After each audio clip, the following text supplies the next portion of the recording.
We are live. What's up, y'all? Welcome to my dad's first ever stream.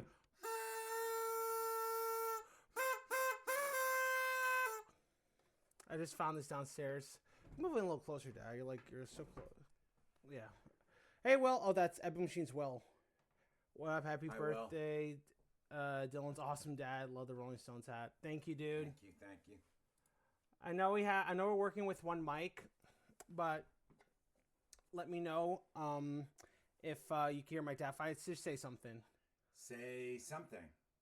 All right, the mic level seem to be good. 69. Yeah, it's better than none. Perfect. Now let me take another picture, just to show. Smile. Let me tag you. So apparently, I just found out you need to have a public Instagram account of 1,000 followers in order to go live now, which I think is utterly bullshit. Like, because I used to go on live all the time now. Like, Meta just always updating everything. Like, it's just crazy. I didn't know that. Yeah, I just found that out. I'm like, that's actually kind of a pain in the ass, but it is what it is. Stupid BS.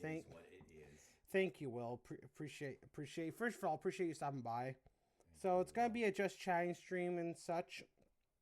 So let me charge my phone. So Tortle, what's up? Tortle's mutual viewer, and Bladder Patter, what's up? Bladder Patter, I like that. Yeah, this is my dad. How you doing, guys? Dylan's dad, David.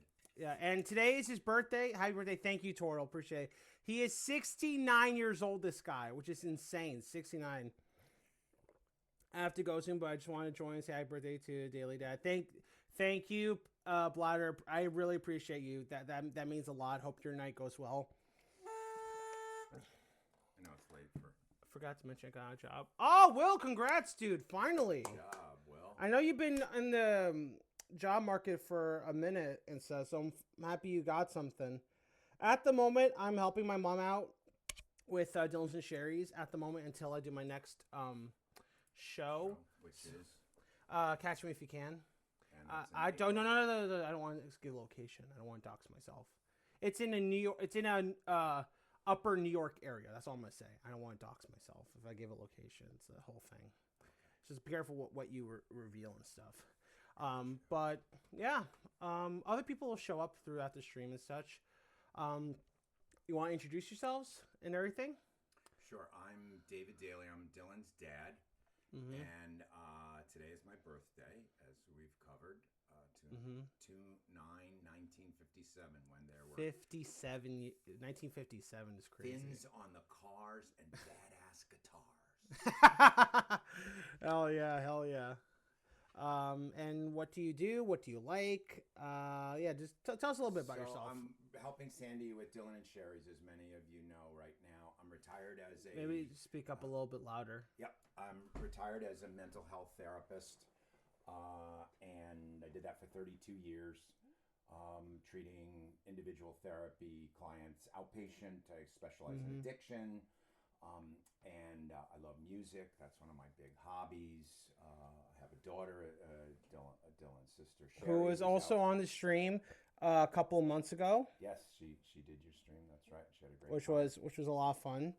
So yeah, Sherry, and she's on Days of Our Lives, and my wife has Dylan and Sherry, so I'm helping her with that, which is a local party and event. You can speak up just a little tiny louder. Okay.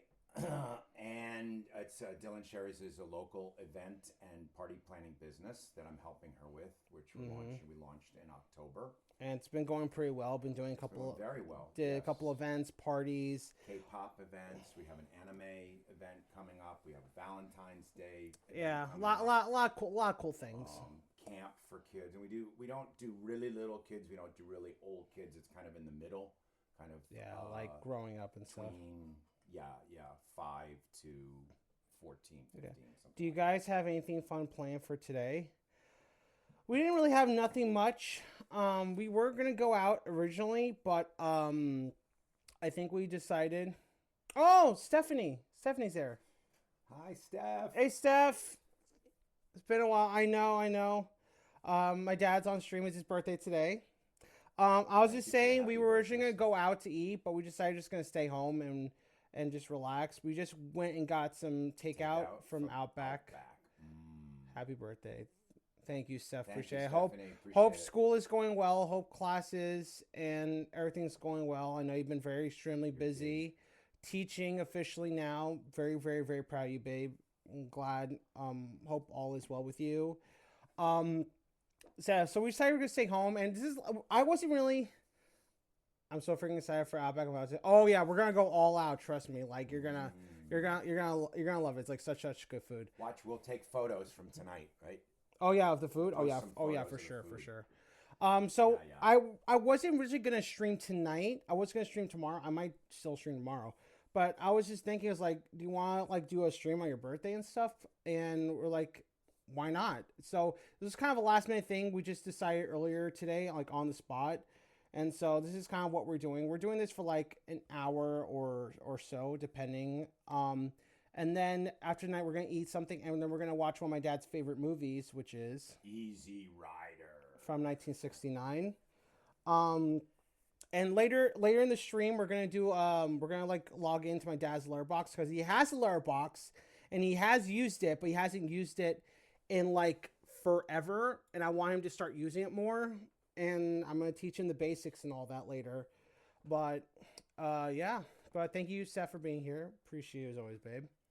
But yeah, what do you like, Dad? Like to give the like About like music? Or yeah, like music, like movies, yeah, or- like I start like with pop me. culture.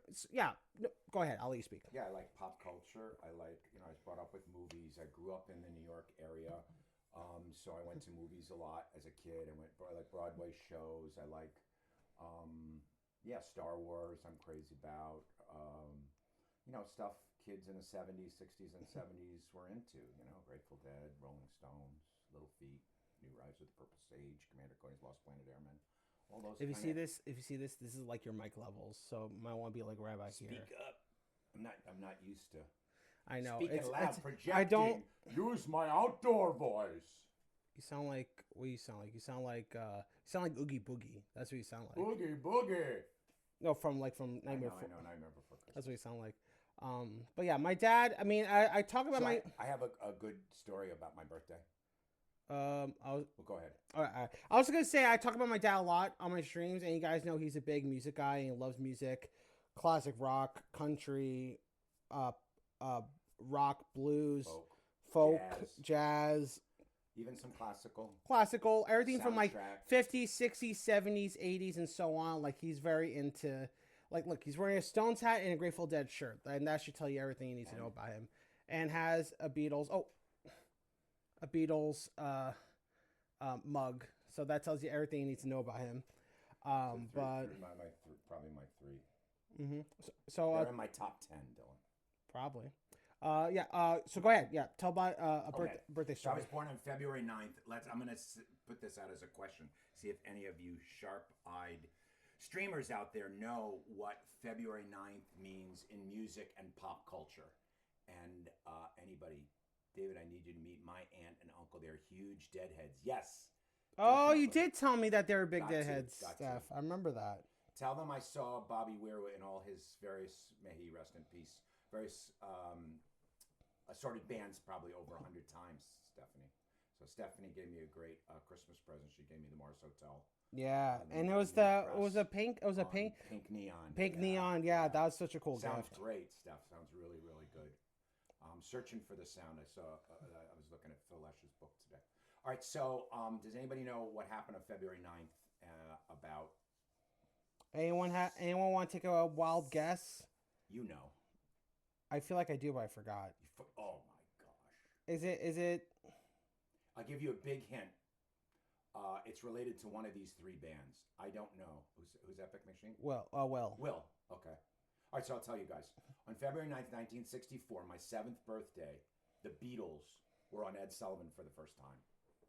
And Youbes. Youbes got it? No. New Youbes popped by the stream. Oh, hi, Youbes. In the middle of class, we need to stop by and say hi. Happy birthday, Daily Dad. Oh, Thank you. thank you. Appreciate that. Thank you. Appreciate it. Yeah. Enjoy class, dude. Hope you learn. Daddy. Hope you learning a lot, man. Appreciate it, dude. Yeah. We'll still be here maybe when you're done. I don't know, but yeah. Good luck with class. We'll text you soon. Beatles breakthrough. Tortle said.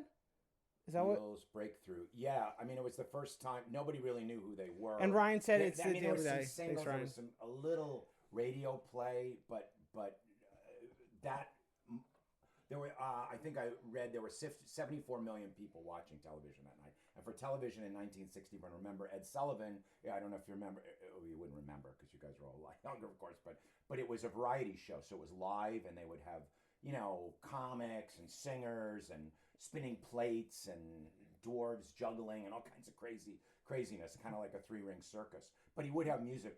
Doors, Janis Joplin, Jefferson Airplane, a lot of the bands were on there, Herman's Hermits, etc. So they had the Beatles for the first time, 1964, February, and I got to stay up. Thank you, Ryan. Always on a Sunday night, and I got to watch them, and it was great. It was fantastic. They did She Loves You, yeah. And I have a friend of ours, Judy, Judy from bowling. She was one of Dylan's bowling coaches when he was little, Judy. I remember, I know Judy, yeah. Judy went to see the Beatles, not live, not once, not twice, but three times. She saw Ed Sullivan, she saw Shea Stadium in '64, and then she went down to DC and saw them there. So that's not too many people saw the Beatles live. And of course everybody knows. Does anybody know what year the Beatles stopped touring live? Aside from the rooftop thing, which was kind of it was just afterwards, and it was like in the moment. Like, it was like a spur of the moment type of thing. Yeah, it's not like the Apple Corps. So the day was Ed Sullivan when the Beatles was my aired. birthday, my 7th birthday. Yeah. Ryan said, "I'm out with dinner with my dad and nephew, so can't stay by birthday." Mr. Dylan's dad. Thank you, Ryan. Thank you. I appreciate you guys. I know you guys are busy. and have things going on, so I really appreciate you guys stopping by the stream. It means a lot to me and it means a lot to my dad, so it means thank you guys so much. Yeah, but that's really cool. Has to be. Oh, Steph said has to be 67 or 68. Who said that, Steph? Very good, Steph. 66. The last show was in Candlestick Park in San Francisco, and yeah, they stopped and then in '67 they came out with Sgt. Pepper's, which set the pop culture world on its head once again. Have you watched Yellow Submarine movie? Yes. It's one of our many favorites. Times. Yeah, we got in Blu-ray. And it was like a limited edition Bluray that I we got released. a good story about the kind of time I going to the movies for Yellow Submarine. Go ahead. So I went to Yellow Submarine with my mom because I was all of 8, and I took this girl. I think it's pretty good to get a girl, even though my mom came as a chaperone, right? I don't remember her name, but all during the movie she played with a little horse. I mean, she was 8, so she had a little toy horse, and I was like scandalized, like how can you be playing with your horse during Yellow Submarine? But I loved it. It was really cool at a theater. Yeah, that's my Yellow absolutely. That's funny. But we loved it. I need to watch Hard Day's Night. Hard Day's Night's on Criterion. I want to get it. Now, Hard Day's Night is the one that's in black and white, and then they did the 64. Yeah. And then they did a TV. It was like a special, the Magical Mystery Tour, which they got a lot of. And then you got Let It Be, which is like more of a documentary type of base thing. And then they get back. Okay. I want to hear your. Okay, so speaking of the Beatles, it's a great topic to start. What most are you excited about the Sam Mendes 4 Beatle film biopic saga event that we're getting in 2028? Well, it's such a complex story, even though they only recorded from first album was 62 to 69. Yeah, they were broken up by 69. The 70 only less than a decade of active music, correct. And it still has such an impact. And I don't know. Okay, so here's 10 albums. I'm probably all right. Off, give or take. But it's so complex that I think Mendes, as an Englishman himself, is being very wise to break it up into 4 different biopics. Say on each focus. Now here's the thing that I'm kind of going about this either way, and it'll be really interesting. Would you prefer each Beatle movie on each Beatle, John, Paul, George, Ringo, focus on each era of the Beatles, or would you rather have all of them, like each of them goes through all like their whole like era Yeah. of like starting at the Beatles and then afterwards and maybe their solo careers or whatever. If the movie shows that, I don't know how long these movies are going to be. I mean, But it's going to be like different POVs for each film, I think it would be cool to do the same period of time. but like different POVs. Correct. I think That would be cool. And that if would be you want cool. to do the time leading up to the Beatles until they broke up, or however he wants to do it. I mean, it's going to be hard to do it with all the solo stuff. I mean, Because even Harrison and Lennon, they have a lot post '69, a lot of history. Even Lennon was the one that of course, tragically taken out in 1980 and stuff, had the shortest. And then George died in 2001, I think, 2002. Yeah. John Lennon died at 1980, and George died in 01. Even I don't know all the solo work and rushing through. A friend of mine put up, this is a good little trivia point, a song by Yoko. And Yoko is not, and it was, the melody was exactly Ain't Misbehavin' by Fats Waller. You can look it up. I'll find out what the song was. I mean, the singing was Yoko, not good. And she wrote the words. But here you are married to probably the greatest musician of all time. And a songwriter. Arguably, right? Like an Irving Berlin, a George Gershwin, a Beethoven, a Bach. I mean, John Lennon's going to be with them, right, forever. And she ripped the melody off from Fats Waller. Ain't Misbehavin', which is like a really, really well-known song. I mean, it's very blatant. Very, very blatant. So anyway, yeah, I'm excited for that. When are those going to drop? It was originally going to be 2027. They moved it up to 2028. And apparently, the thing was they were originally going to release it in April. All 4 films in April of the same month, which is kind of crazy. Some people say they should do it yearly, but I feel like if they're going to do it in the same month, they should do it each week. I feel like they should do it monthly. I feel like they should do it. I'll get to you guys in a second. They should do 1 month should be Paul, and then the next month should be John, George, Ringo, whatever order they want to do it in. I feel like they should do it monthly. I think monthly will build up more hype, in my opinion. I don't know how to do it. What would you guys say? Yeah, I guess you could do monthly. Because when the first looks of them came out, people were saying that they looked different from each era. It was like Paul's photo looked like from the early '60s. Ringo looked like from the late 60s. John looked like late 60s, early 70s, and George looked like early 70s as well. With the computer now, they can make them older and younger. Oh, it's all makeup. It's all They're doing all makeup. It looks insane. Yeah. I think that the one who looks most accurate is Paul Mescal as Paul McCartney. Like, he looks exactly like Paul McCartney. Yeah, everyone's getting shit for Joseph Quinn as George Harrison.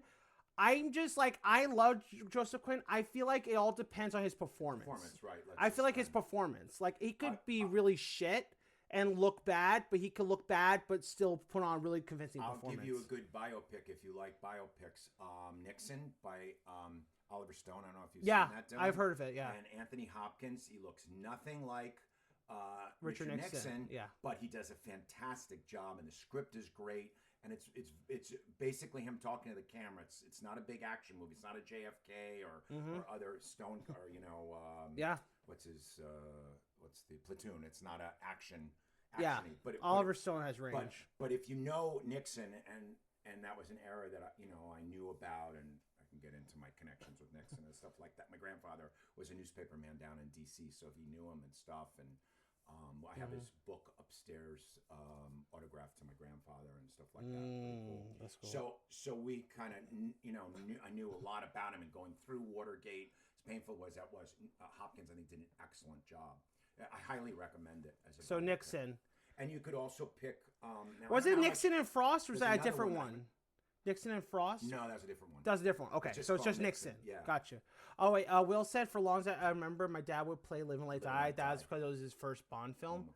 We'll get into movies and James Bond in a little second. I like to continue on the Beatles. Love James Bond. So there's like a little ticket thing on I have set up on my Twitch, where the more you watch of my stream, the more you watch of my stream, you can get like these points for free, and if you have enough points, you can like put something to do on stream. So I put voice impression for 500 like points, and cool. And Tortle said do Dylan, Paul McCartney, and Dad John Lennon. So my poll's like, hey, how's it going, fellas?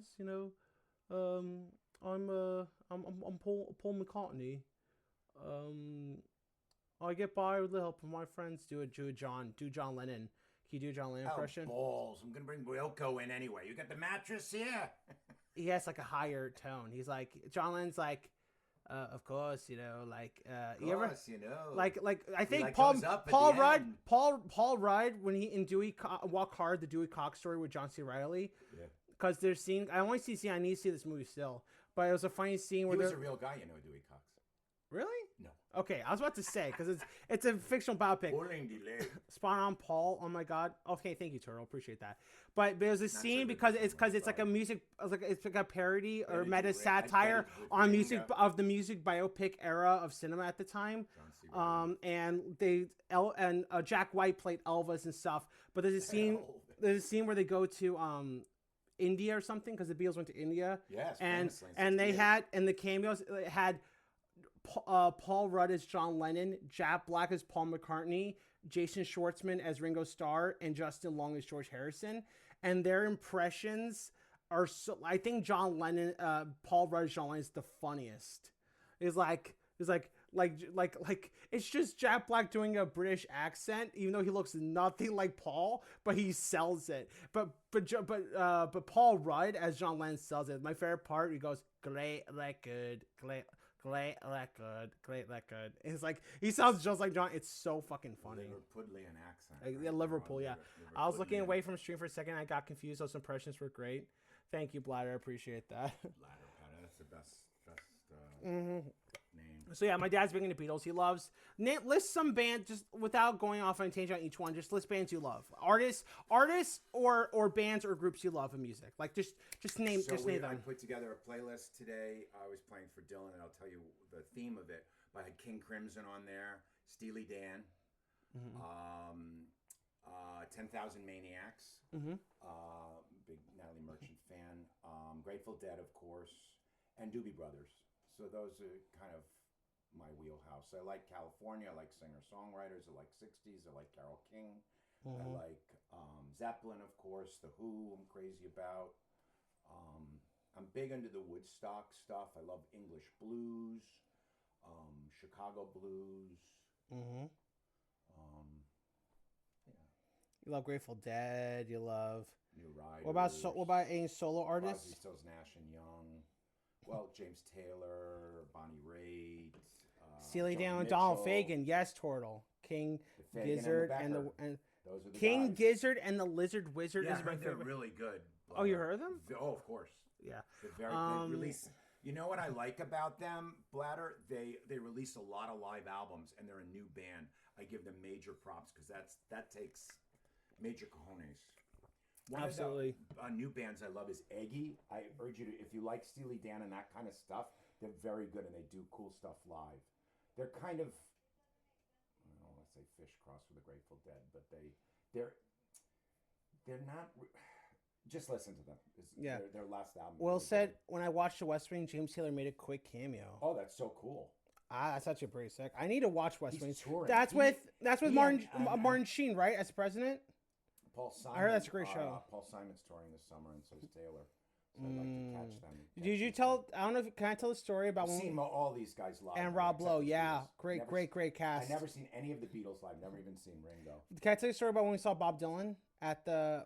That's a great story. Beacon, right? The Beacon. Okay, so did we win tickets or you buy them? I won them. We won tickets to Bob Dylan in the Beacon. I think this was like 2015, 2016. Right before the pandemic, yeah. Years before the pandemic. Like 2015, 16, or 17. It's around that time. We saw Bob Dylan. He performed all his hits. He was old as hell. Yeah. Singing voice is losing a bit, but he was still great.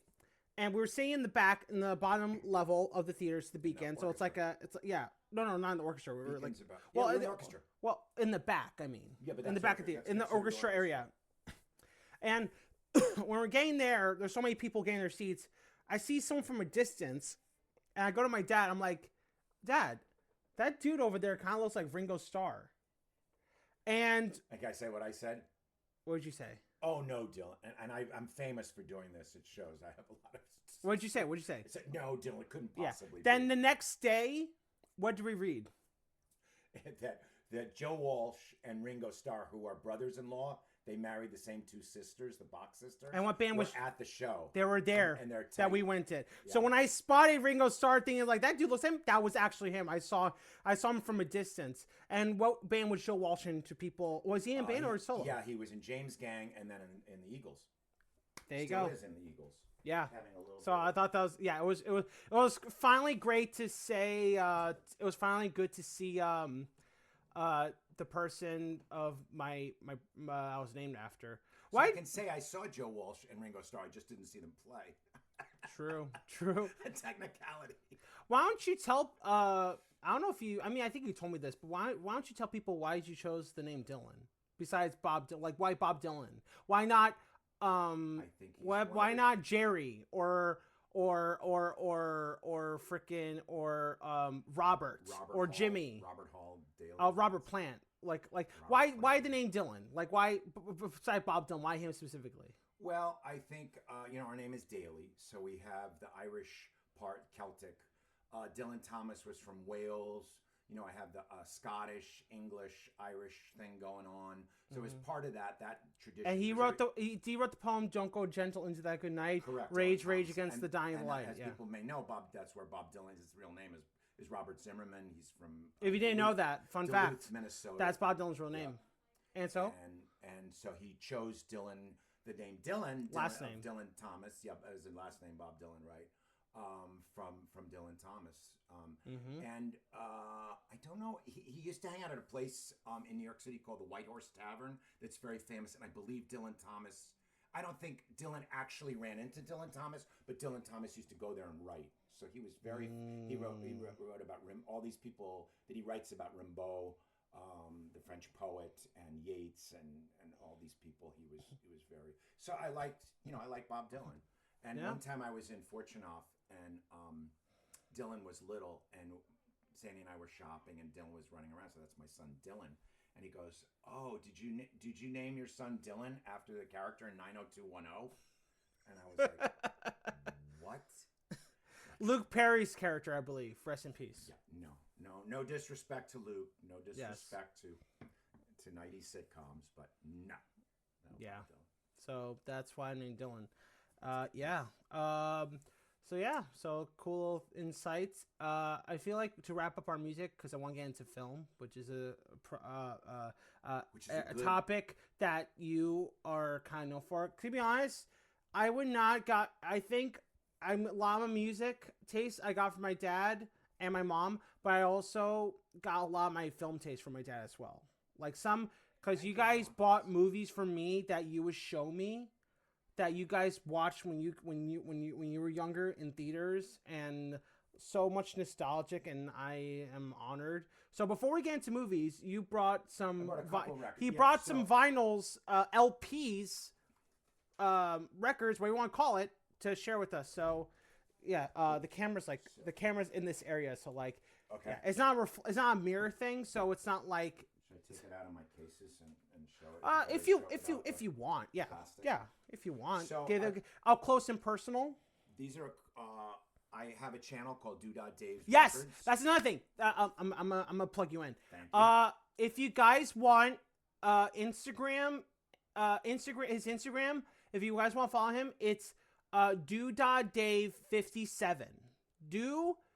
DOO DAH Dave DAVE 57 on Instagram. Also, DooDahDave's Records on YouTube. He posts his videos reviewing vinyls and about music on Instagram, but also YouTube as well. I would appreciate if you guys haven't yet. I know some of you are subscribed, but if you haven't yet, go subscribe to him. It would mean a lot. So I'm gonna type in Hang on. Great. DooDahDave57 and do. Show my first cover. Is YouTube? Is YouTube on YouTube? Is it one word or is it separate? One word. Okay, DooDahDaves, then capital Y, capital T. DooDah. Oh, I said. Oh yeah, DooDah. So I did these in chronological order, and I'm featuring I'm going to do probably one of these a day this week, and it's because Neil Cassidy. Does anybody know who Neil Cassidy was out there? Does anyone know who Neil Cassidy is? Neil Cassidy. I was going to bring a picture of him, but I have him on my phone. Anybody? Anybody at all? Mm. Okay, I'll tell you who Neil Cassidy. Neil Cassidy was. Oh, somebody said, "Oh, I love Neil." Okay. Thank you, Turtle. Neil Cassidy was the character of Cowboy Bebop. I love Cowboy Bebop. I love cowboy music and I love bebop music. So I love Cowboy Bebop with the Japanese jazz. They're terrific. Mm-hmm. So Neil Cassidy was the character of Sal Paradise. Another a couple birthday references.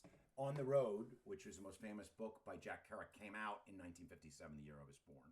Mm-hmm. Neil Cassidy was born on February 8th. And as of yesterday, he was born in 1926. So this year, he would have been 100. He unfortunately died in 1968. He also was born in the same year that my mother was born, 1926. My grandma. Also passed, your grandma, right? Mm-hmm. And he died, I believe, on February 4th in San Miguel Allende, Mexico. So he's a very, very kind of enigmatic but very charismatic character, very flawed in many ways. He was not so faithful. He did a lot of substances, slept with a lot of people, but he was extremely entertaining and interesting. He worked for the railroad for a while. He went on the road, obviously, he actually went on the road with Kerouac. They went on the road. Like, what he writes in On the Road, even though it's a novel, was based on the road trips that they actually made back in the 40s, which was really, a long time ago, pre the Beats, pre the hippies. And also, the other thing I like about Neil Cassidy is set it up. He's a bridge in literature and really in pop culture, bigger than literature, and now in music, as I will show you a little bit, between the beat generation of the 50s and the hippies of the 60s. So I hope you got all that. So a lot of the bands I mentioned before on my playlist, it's a Neil Cassidy playlist. So I'm going to go chronologically. So this is a Grateful Dead second album. It's called Anthem of the Sun. It's on Warner Brothers, which was their label. They did their first album in 67. This was 68. This is actually a 72 repress. That's a fisheye view lens picture of the band. And they had a pretty big band back then. The two drummers, Pigpen, and a keyboardist named Tom Constantin, as well as Phil Lesh on bass, Jerry Garcia on guitar, and Bob Weir on rhythm. So, and this is a guy named Bill Walker did this very psychedelic cover. It's very famous. You can see I got a little ring wear there. So that was this. And there's a song that starts the first side that was written by Bob Weir. It was the first song that he wrote called That's It for the Other One.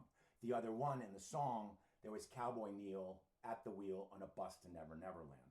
Now, you're going to ask me, what was the bus? I know a lot about Neil Cassidy. I could talk about Neil Cassidy for the whole hour. True. The bus was 1964. There was a World's Fair in New York. The Pranksters, who was this group of very eclectic, Ken Kesey was in it, a guy named Ken Babbs, who'd been very eclectic. There was authors. Cassidy was in there. He drove this 1947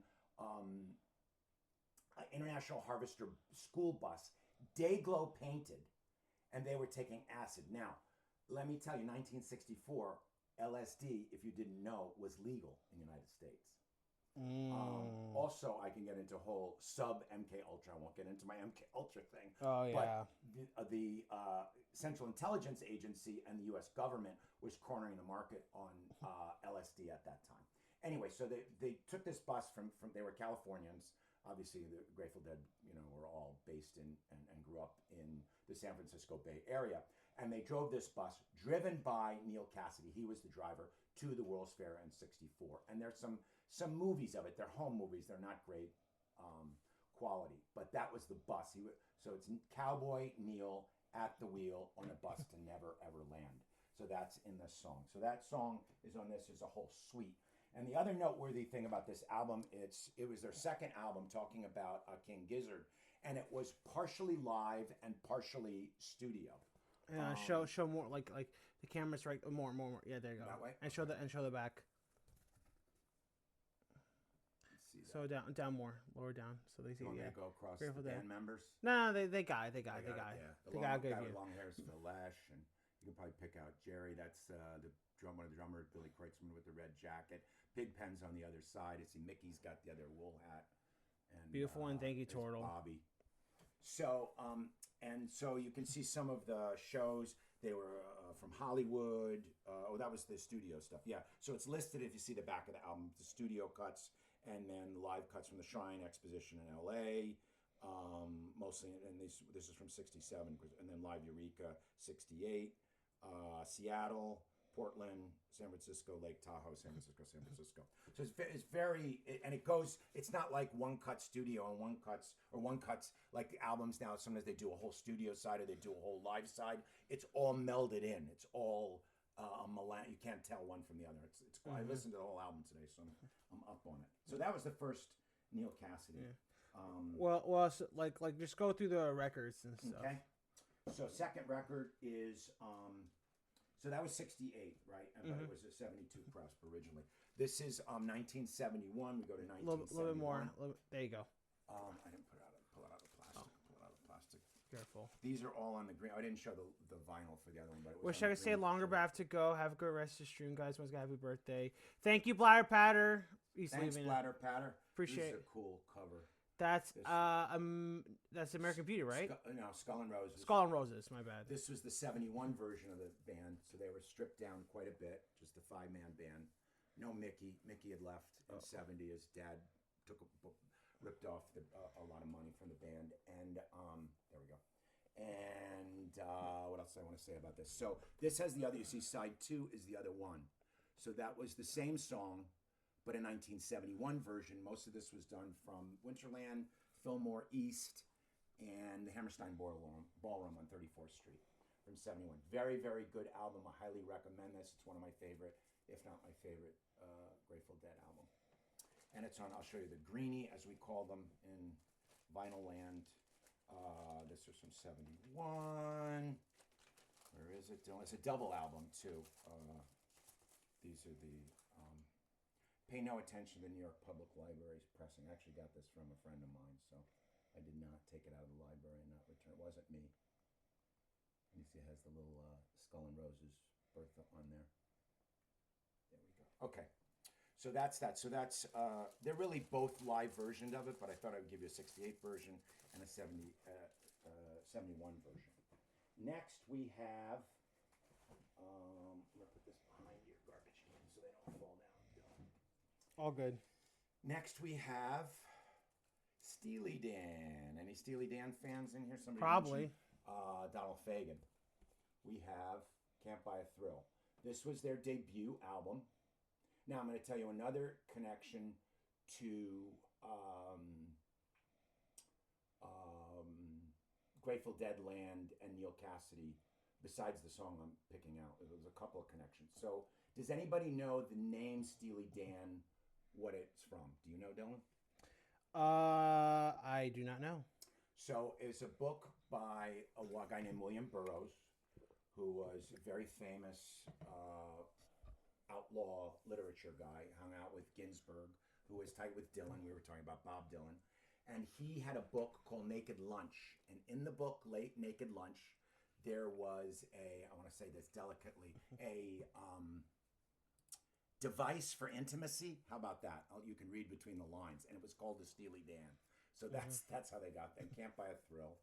You can see that. Those ladies there are ladies of the evening, I think from Amsterdam, actually. 72. And then, of course, there's... I can see the reflection, Will says. Artwork. Oh, the reflection? Yeah, I don't know what the... It's what it is. Yeah.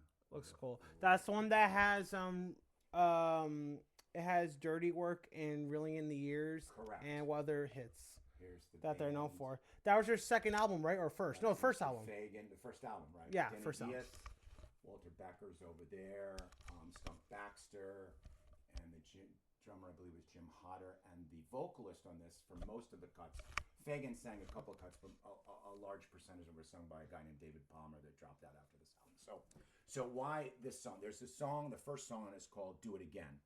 And Back Jack, Do It Again. Correct. Yeah, that one. And it talks about wheel keep turning round and round. And I think that it's the first song on the album They have connections with William Burroughs, who knew Kerouac and was in with Cassidy and all that. That's a nod to the Kerouac Cassidy road trips and going to Vegas and all that stuff. Oh, from the vinyl specifically. Oh, that's what Will said from the record. Yes, do it again. It's a lead off. No. He said see the reflection from the vinyl when you showed the record. When I showed the vinyl. When you showed the record, that's what you meant. So this one is. Do you want me to show the record on this one? Oh, you don't have to. I'm just saying that's what he meant. Okay. Yeah, you're good. Gotcha. What's the other ones you have? So next I have the. This is a more specific song about Neil Cassidy from the Ace album, which came out in 1972. This was a solo album by the late great Bob Weir. Rest in peace, Bob Weir, founding member of Grateful Dead. His first solo album. It's called Ace, obviously, which was his nickname. He had a band for a while called Bobby Ace, and the cards from the bottom have a nice "Let's Lady Luck." She has the left-handed monkey wrench, which is a lyric from Greatest Story, and the last song on it is Cassidy. So this is kind of interesting. That's Bobby with a plant in his hand. This is kind of a rare version now because they banned this photo because the plant is a marijuana plant. So I'm not proponent of any drugs. I don't do drugs, but yeah, my dad is drug and alcoholic free. So PSA. Yes. He's very healthy. But I did used to smoke and I did used to inhale. So no. I mean, you grew up during the 60s and 70s, so yeah, it's accurate. So Cassidy, it's spelled Cassidy, and Cassidy was named after a baby that was born. There was forgot the one. I think I don't know if it was Eileen Law was the mom, but he was it was a girl. The song Cassidy talks about lost in the miles in your Cadillac. So it's a reference to Neil Cassidy, but it's also a reference to this new little baby being born, Cassidy. Mm-hmm. And then he had died in '68, which I think I mentioned in Mexico, not New Mexico, New Mexico. Kind of tragedy. They found him on railroad tracks, which was ironic because he worked for the railroad up in the Pacific and stuff, and I don't really know he was doing a lot of drugs and speed and stuff like that. So Cassidy, the song is a blending of the birth of this new life and the old Cassidy dying away, and it talks about Catch Colt draws a coffin cart, meaning the Catch Colt drawing the coffin cart would be his funeral in Mexico, stuff like that. And Bobby actually roomed with Cassidy back in the day. Oh, at wow. Haight-Ashbury. So they knew them. He knew him, on the first name basis. And he was at the acid tests. He knew Kesey. They were very, very tight, and they talk about him a lot. So it's not just a literary reference. That's cool.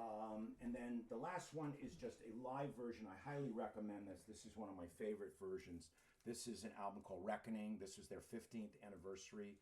They played the Warfield in San Francisco, and they played Radio City here in New York. It was all sold-out concerts for the whole week. Called Reckoning. Look at that cover.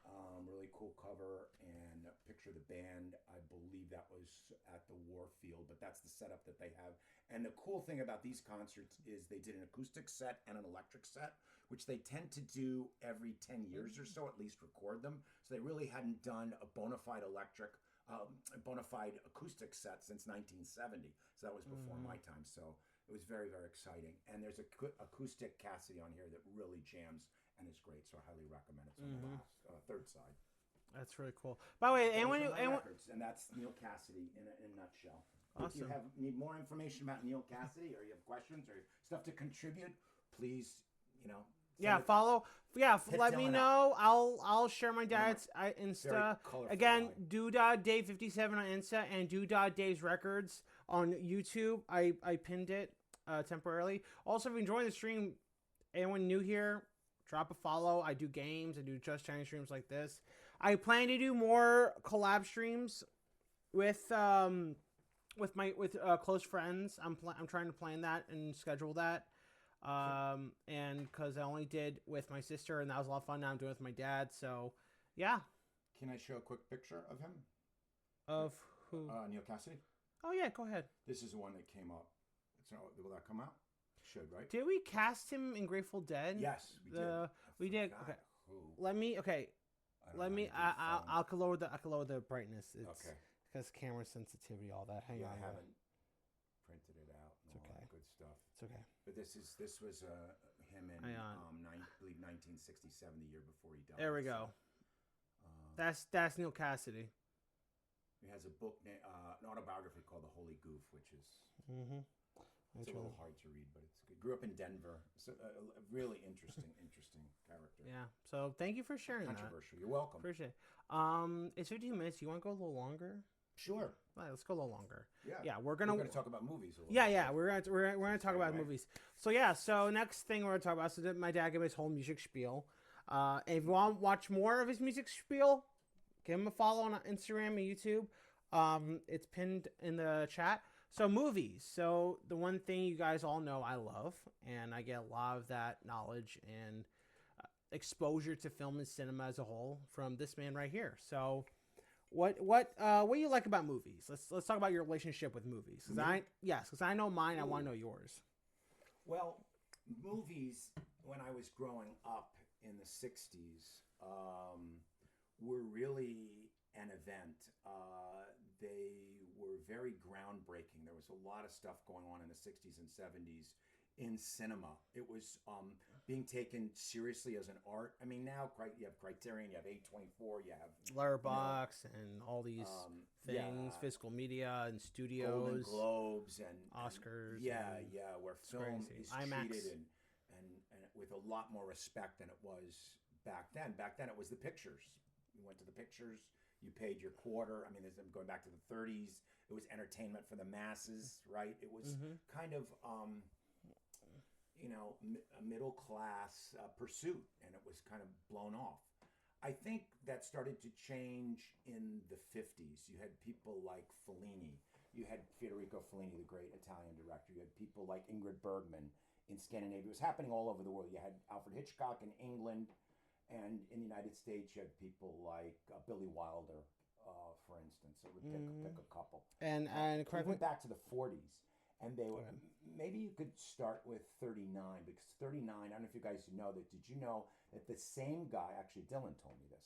The same guy that directed Gone with the Wind directed The Wizard of Oz, which is unbelievable. Yeah, Victor Fleming. Victor Fleming's his name.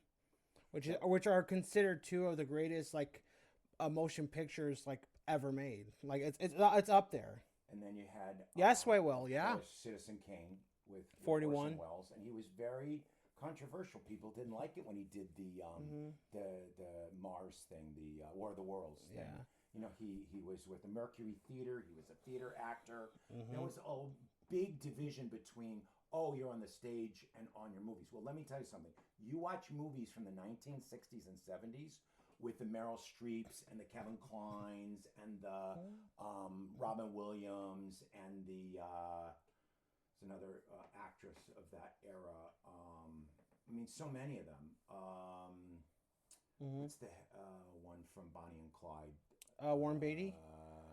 No, the actress. Not Faye Dunaway, the other one. Shelley Winters. These guys were all, even up to Montgomery Clift and Marilyn Monroe. They were all studied with great acting teachers. They studied at Actors Studio. They really took the craft of acting very, very seriously. And showed up at James Dean. So that those influences were all going on at that time, and it was, cinema was just exploding. You had independent cinema, which we're going to see tonight with 69, Easy Rider. Peter Fonda was kind of a joke in Hollywood. He was Henry Fonda's time. And that was during the New Hollywood era. Exactly.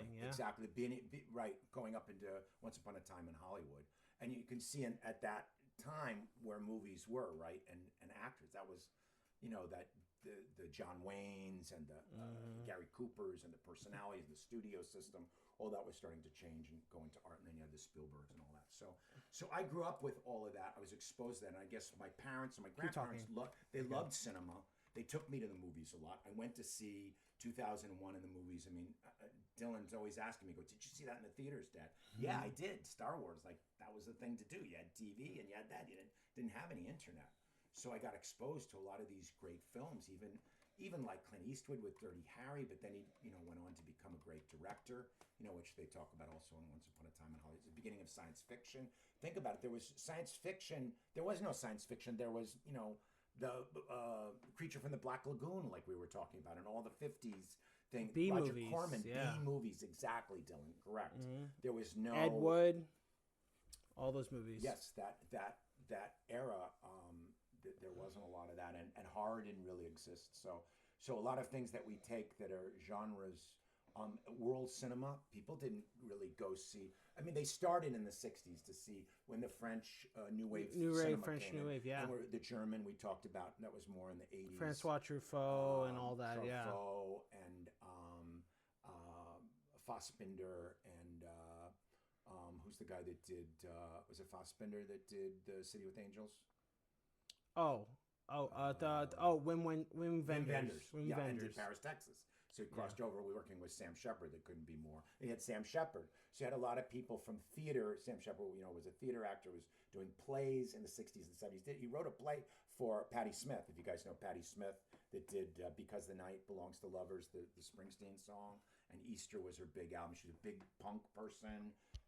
She dated a bunch of the punk guys. I think the guy from television, Tom Verlaine. She was lovers with him. Chelsea Hotel and all that. Anyway, that all, and then he did Paris, Texas. So there was a progression. Yeah. Jimmy Buffett got into film for a while. He was very tight with Tom McGuane. So the writers, artistic people tend to hang out with artistic people, and I guess a lot of the big musicians also were in film. Mick Jagger did performance. David Bowie did Elephant Man on Broadway. He didn't do the movie, but he did some like films. adaptations, like stage adaptations. Correct. Of like those classic movies, which has been a bunch of, like, some plays were turned to movies, but some movies were turned to plays. Like recently, my brother-in-law and a close friend of my sister, who both are actors, and one of them's been in Days of Our Lives with my sister, Sean Ferris and Julie Dove. They were recently in a live play production of Stephen King's Misery, which is based on a book by Stephen King, and Rob Reiner, rest in peace, directed the movie in 1990, which got Kathy Bates her first Oscar win. And I was told it was really good production. It was really great, and everyone was into character. And so, like, there's been cases where, like, a really good movie you could see as a play, like One Flew Over the Cuckoo's Nest. I like to see that on stage, or maybe like Reservoir Dogs.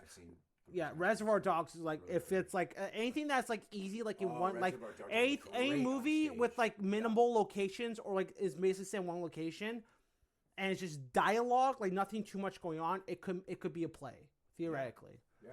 So and a lot of them were. I mean, musicals and Broadway. The musical, the golden age of musicals and all that, and Hollywood musicals, definitely. So segueing into that, what is, I know this answer, but just remind everyone, what is your favorite movie of all time? Casablanca, directed by Michael Curtis. And it came out in 1942. 1942, in the middle of World War II, with Humphrey Bogart, Ingrid Bergman, and Paul Henreid, and James Mason. And why is it your favorite movie of all? Why is your favorite movie of all time? Why specifically that one? Like what's the? I love the script. Okay. I love the black and white theme of it. I love that he's kind of Rick. The Humphrey Bogart character he's always playing kind of an outlaw, an outsider. I love that. Long before the Beats and the Hippies, even in the 40s, that he's this American. It's Cafe American in Marrakesh, and Marrakesh is in Morocco, which is in between, Europe and Africa and all that. It's very edgy. And if you watch actually the Star Wars movies and you see like the desert scenes and stuff, they're very influenced by Casablanca. There's not a lot in the Casbahs. You got Sidney Greenstreet playing small. Paul Dooley plays Sam, who does the Play It Again. The piano player. Yeah, the piano player. Play It Again, Sam. Peter Lorre is great in it. So you have a lot of really terrific character actors. Probably missing some too. I mentioned Sidney Greenstreet. Yeah, and remember we went to in last November, a year ago in November 2024, we went to the Cami Museum. They have props and stuff from Casablanca, remember? Yes. They had the globe where they filmed all like the plane go around the globe sequences, which was then replicated in Raiders of the Lost Ark, Indiana Jones, yeah. And then we saw like the piano from the bars. We saw the doors. Like it was like it's in color. Remember that movie shot and filmed and screened in black and white. So we can see. So seeing the stained glass colors of the doors from the movie was actually kind of surreal. It was really cool. The characters. I mean, if you see that movie from start to finish, and you don't, it has one of the most iconic endings of all time. Like of don't give it away. I'm not, but let's just say Humphrey Bogart and Ingrid Bergman, they're on a runway, about to board a plane. And it's just an intimate moment between them. That's all I'm gonna say. Yes. If you want to know the context, know more about why this ending is happening, just watch the movie. It's like one of the greatest films ever made. It's my dad's favorite movie. So yeah. So we're gonna talk more about your favorite movies, but to do that, we are gonna log into your Letterboxd. So I need your password. Do not say it. Do not say it. I if you have it saved, if not, we can. If not, we could. You can get email to you. But your Letterboxd is Grateful Dad, I believe. Last time I checked. We're gonna log into your Letterboxd and we're gonna. Here it is. Funny. Look what the password is. You're gonna die. Let me see what it is. Okay. At least it's easy for you to remember. Good segue. Yeah, that's actually crazy. Okay. So I wanted to say one more thing about Do It Again. Well, I guess I did already about the Do It Again and the Steely Dan. There's another song by Steely Dan. I'll be very quick. Charlemagne. That's about Owsley Stanley, and we could do a whole thing on Owsley Stanley. He was another peripheral guy. He was the sound man for the Grateful Dead and also made LSD for them. And the song Kid Charlemagne is about him on the Royal Scam album from 1976. So. Yeah, I want you to follow some of my mutuals that you don't already follow. Mutuals. Do you have the app? Double check if you have the app. A Letterboxd. I don't think I do. I think you should download it. Okay. I'll do that. App Store. Letterboxd. Dylan loves his Letterboxd. Yeah. Is it Letterboxd? Yeah, with the D. With the D, right? Okay, I got it. With the little lights, right? The little. Yeah, I'm just following our mutuals, people I know and people you know for sure. And you'll know, and I'll tell you who those people are. You're like, wait a minute, it's basically my closest friends, if those who don't know. So just to have some sort of an idea. I made one for Mom, and she doesn't use it. Do I have to log in? Yeah, Should I log in here, or you want to log in? Yeah, you know, log in there for sure. Okay. Yeah, give my dad Letterboxd 101. Give him a lesson. Gonna learn today. Oh my God! Fucking sign in. Oh, it has a picture of Rachel McAdams dripping blood. What? Oh, that's from fucking. Help me, whatever it is. Send help. Send help. Yeah. Help something. Yeah. My username is what? Grateful Dad. Grateful Dad. Capital. Yeah. Don't say the password. Do not want to do that. Oh, one word, right? And then we know the password is. I'm following a bunch of people you know, but but you know them. So it's mostly my closest friends. Okay, I guess I'm in. Oppenheimer. Get started. Just skip that for now. Okay. We're gonna do all this online. So yeah, so I will teach you. So you have it on here. So here's how you do it. When you log a film, do that, and let's just, for example, we're not gonna do it. Casablanca. So let's say, and it'll say today's date. You can go back and change the day you watch it, but I don't remember like that. Okay. And you can hang on. You can add a date. Yeah, there you go. You could do rate it 5 stars. You could like it, unlike it, like it, and then you could write a review, write whatever you want, hit done. And then when you do that, you could do a first time watch or do that because you've seen it before, so it'll be a rewatch. So let's say you rewatched the movie. I've seen this film before. Okay. Yeah, and if you do a detailed review and there's spoilers in it, you could just hit. There's a button here that says spoilers. There's a little Darth Vader icon. So I thought that looked like Darth Vader. It is Darth Vader, yeah. So Letterboxd has a lot of cool Easter eggs, yeah. So if he's retail, you just click on that, and when you post it for people who haven't seen the film, it'll put a little spoiler warning above it. So don't hit. So you can save. Don't hit save, but you can hit it. But that's example. So just disregard entry. But when you go, but that's how you log in a film. Look, recent activity. I forgot you fill these out. You did this right. Recent activity. So when you hit the little, well, that's like that's a review you did. Look, January 1st, 2022. That's when you watched There Will Be Blood. I remember that. Okay. So you did use Letterboxd once upon a time. You just Fred Claus. We could wait. Actually, let's do it here. Watch this. No, Look, I have it. I have your Letterboxd right here. Look. Is it padded? Look right here. Is it padded? So this is my dad's Letterboxd. If you want to go follow him, you absolutely may. Feel free.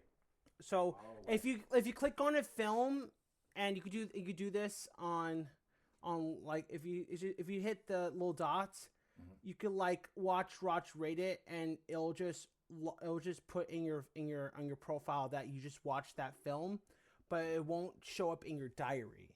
Okay. Your diary is like.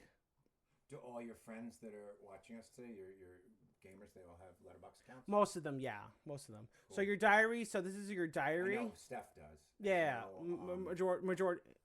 Will does. Yeah, Aiden does. And Aiden does. I just follow them for you. So you'll Cool. see that you'll see their reviews and stuff pop up. But yeah, that's that's like your diary.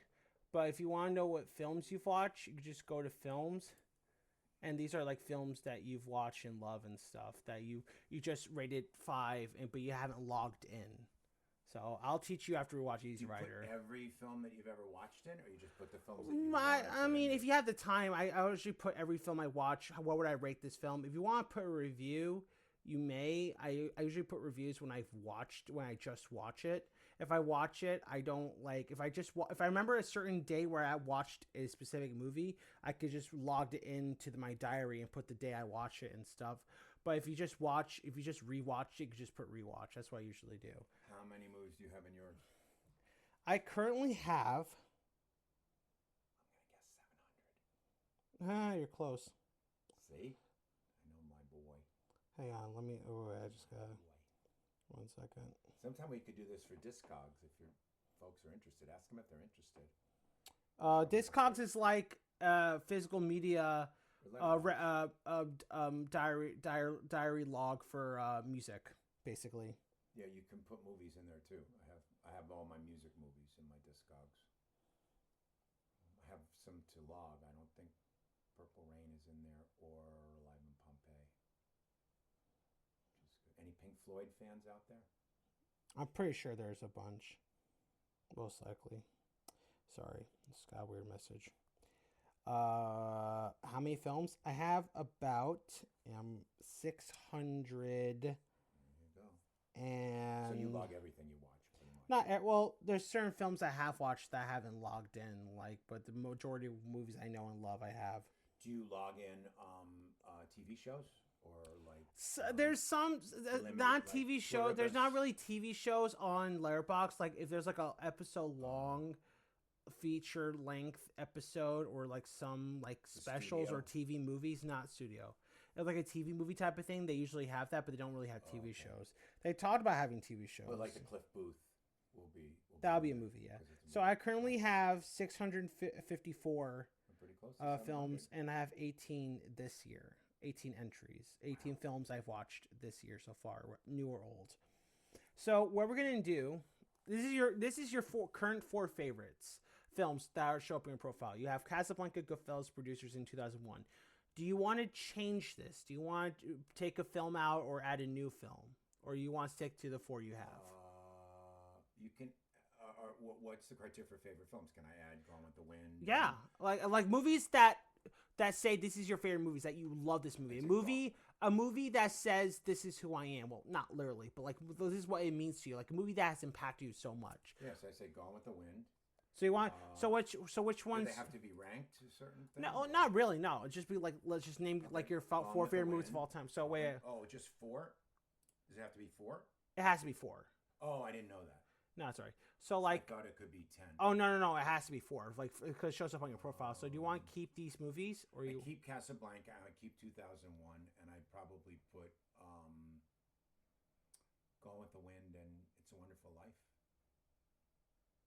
So you want to switch? So which ones do you want to switch? Goodfellas for Gone with the Wind. Gone with the Wind. Oh, all right. You could do this on the on the your phone. All right. Do you want is And then switch the producers for It's a Wonderful Life. all right? There we go. I think it's time I left. Have a good night. Have a good night, Will. Take care, Will. All right. And is this a good order? You can do it in any order you want. What time is it, Bill? It's 8:14. Maybe we'll stop around 8:30 ish. Okay. 8:30, maybe depending. Is it cool? I'm gonna take this. I'm gonna post this on YouTube. This stream. Sure. Yeah. You cool with that? Yeah. All right. Absolutely. So you cool with these movies? Yeah. Like in this order? Now, I mean, Casablanca 2000. Yeah, yeah. Casablanca 2001. Casablanca 2001. Gone with the Wind. It's Wrong for Life. For now, yeah. Okay. I mean, I like Citizen Kane. I would put Wizard of Oz. That's the thing. 10. All right, but this is like your 4 favorites, like movies, like Right name. now that I think of. Like these are your 4 favorite movies of all time. Yeah. Okay. Yeah. Well, that's what we're gonna do. They're my top 10. That's what we're gonna do for the remainder of the stream. We are gonna What? we are going to hang on. Let me go to profile. We are gonna make a list of your favorite movies of all time. We don't have time to rank them. Well, because ranking's too hard. We just list them. Okay. You can list them in your order. Oh, you made your top 20 favorite movies of all time already. I did. I think when I gave it to you. Well, what do you have? Okay, maybe we can change this and update this. Well, first of all, let's look at your Bond movies. What do you got for Bond movies? I've neglected my Letterboxd, haven't I? Published 4 years ago. Oh my God, we need to get you back on. We need to get you back out there, man. I've been busy with my Discogs. Well, now you're retired and you have semi free time. You can actually play. You can do detailed, fun, short, long reviews as much as you want. So this is your top favorite James Bond movies. So you got Casino Royale, GoldenEye. I would take Casino Royale. Really? Probably. I mean, all right. Let's see what I have. GoldenEye. Well, we don't have to. We can change this later. I want to focus on your favorite movies of all time. Okay. I just want to point this out. This is something you made. Casino Royale, GoldenEye, Live and Let Die, Diamonds Are Forever, Honor Majesty Secret Service, You Only Live Twice, Thunderball, Goldfinger, From Russia Love, Dr. No. Oh wait, I think there's just an order. Oh yeah, these are not ranked. These are not ranked. These are just in order. Royale is not it. Oh, what? Just in order of release. Yeah. So there's not it's not ranked. It's just listed. Is Honor Majesty's there? You said. Yeah. And that was before Diamonds Are Forever. Lazenby came in between. That's right. Yeah. Because Connery came back. Mm-hmm. What would be your favorite Bond movie? We can change. You can change this later and play around with it. Thunderball, maybe, just to be different. Oh, I know why you like Thunderball. I know I like Thunderball. Okay, let's go by. I like Thunderball because the underwater sequences. Because of the so this is your favorite top 20 movies of all time. We can change this list, or we can make a new list. I think we should make a new list. Maybe how about this? Watch this. I'm gonna edit this. This was 20. This was 20. Let's say. This is 2021. No. I'm not gonna wipe this out. I'm gonna keep this. I'm just gonna make sure when you made it. So we're gonna make a whole new list. So the layout's different on. But can I keep some of those movies? Can we go over those? Yeah. Some of those movies? So these are honorable mentions. So like I got Cool Hand Luke. Honorable mentions. Movies that they make your top 20, but still you love and still one of your favorites. So I got Cool Hand Luke, Woodstock, Planet of the Apes, Terminator 2, Yellow Submarine, JFK, Clockwork Orange, Taxi Driver, Pulp Fiction, Reservoir Dogs, Goldfinger, Fast Times at Ridgemont High, Rebel Without Cause, 7-Year Itch, Best Years of Our Lives, The Night of the Hunter, I need to watch that movie, Ghostbusters, Young Frankenstein, The Graduate, and Psycho. Those are all honorable mentions. And then what you have in your top 20, you got Jaws, The Shining, Close Encounters of the Third Kind, Good, Bad, and the Ugly, The Big Lebowski, Blade Runner, Apocalypse Now, Scarface, Easy Rider, Goodfellas, Butch Cassidy Sundance Kid, E.T., Wizard of Oz, It's a Wonderful Life, Gone with the Wind, Star Wars, Episode 4, New Hope, 2001: Space Odyssey, The Godfather, Citizen Kane, and Casablanca. Pretty good list. That's not terrible. Not too many clunkers on there. right? All right. So you want to make a? Do you want to make a whole new list? Just like list of. But it doesn't have to be 20. It could be as many as you want. Think of new films. Well, not new films. It's like we could mention these movies. Do you want to just update this whole list? I mean, we have the things here. You know what? Let's just do my favorite movies of all time. 2026. Actually, no. This is ranked. This is technically ranked at the time, so I want to keep this. Oh, actually, you know what we could do? Oh wait, I don't know if you have this option. Did I have Mel Brooks in there? You mentioned on Frankenstein. Can you? I like Blazing Saddles too. Oh, clone list. Okay. What does that mean? Like you have to get Pro or Patreon Letterboxd to like get special perks. I have Patreon. It's a yearly thing. It's like $50 a year. It's pretty affordable. Let's just do. You know what? Let's keep this. Just my favorite movies of all time. Okay. Let's Can do. We keep going? Add to it. We can add to it, but we can make a whole new list. So I would say, wait, go to lists. There we go, and do. Hang on, did you get any new followers? Oh, I guess not. Well, maybe you will. I'll post online that you have a Letterboxd and you can put a profile pic and all that. Let's see. Start a new list. There we go. So let's just say, how about this? DooDahDave's cinema favorites. How's that sound? Good. You could change the title if you want. I'm just keep it like, upbeat and fun. All right. And it doesn't have to be ranked. So. What's the criteria? So. Any movies I liked. You love, yeah, like your all-time favorites. Actually, let me do this. Watch this. Like Watch 30, this. Hang on. Right? 30, Hang on. maybe more 40. Watch this. I'm gonna keep this open, and then we can go back and forth. Add the films you already have on here.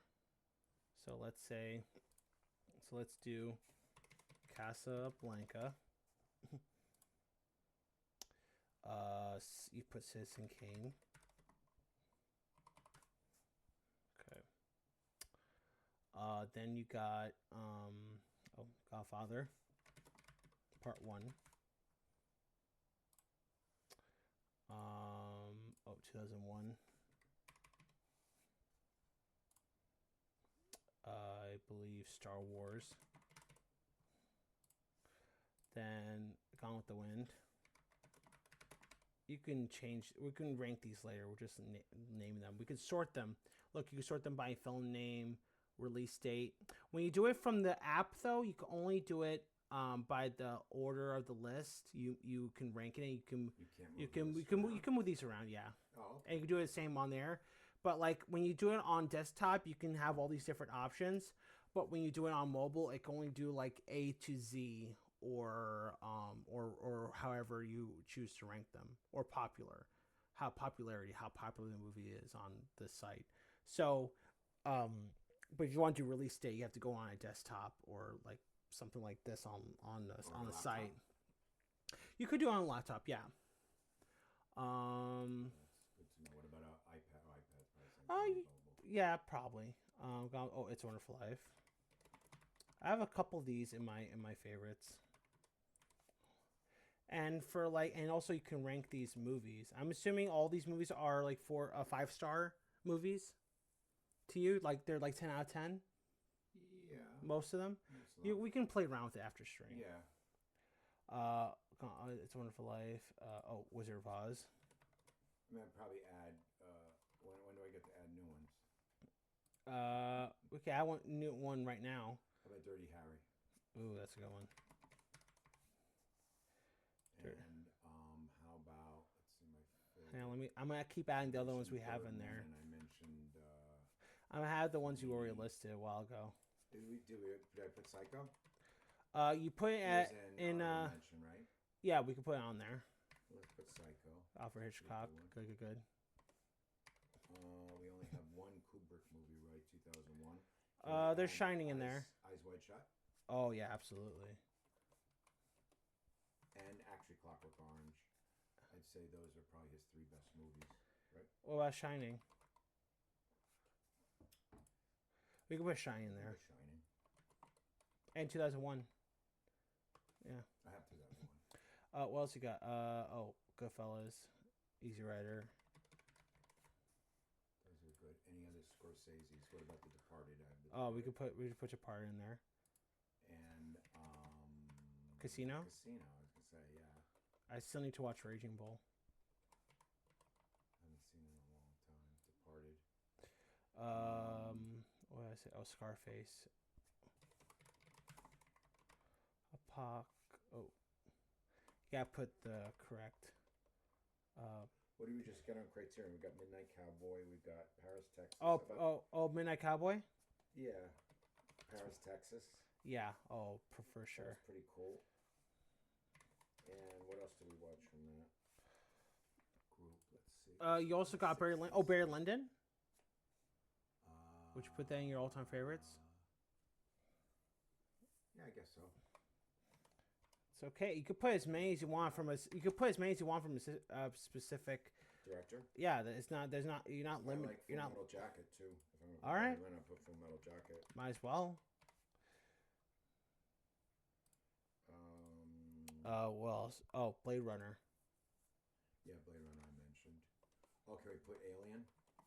Oh yeah. It's one of my favorite sci-fi. The first one. Last Crusade. Oh, Indiana Jones. Love it, Last Crusade. Yeah. There we go. I know that's one of your favorites. What else? Oh, Big Lebowski. Big Lebowski.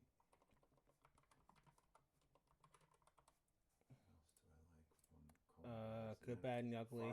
Fargo's. Oh, you want to put Fargo? Yeah. That was a good one. I hope Criterion has not done a release of that. They should. No Country for Old Men. Yeah, those are my three favorite of. I need to watch Oh Brother Where Art Thou, and I found out it's actually an adaptation of the Odyssey. What? It's like a spin on the Odyssey, apparently. That's crazy. Close Encounters. We mentioned Shining. Oh, how about Jaws? Did I put Jaws? Oh, that was the next one actually. Encounters. Oh, the third one. I have those. We put E.T. Close Encounters. Yeah, I put E.T. Spielberg's. Should we put Raiders? The first one? Yeah. If you want, do you want to? Yeah. What about Temple of Doom? I'll leave that off for now. Okay. I like the first. That's and the first and the third one. That's fair.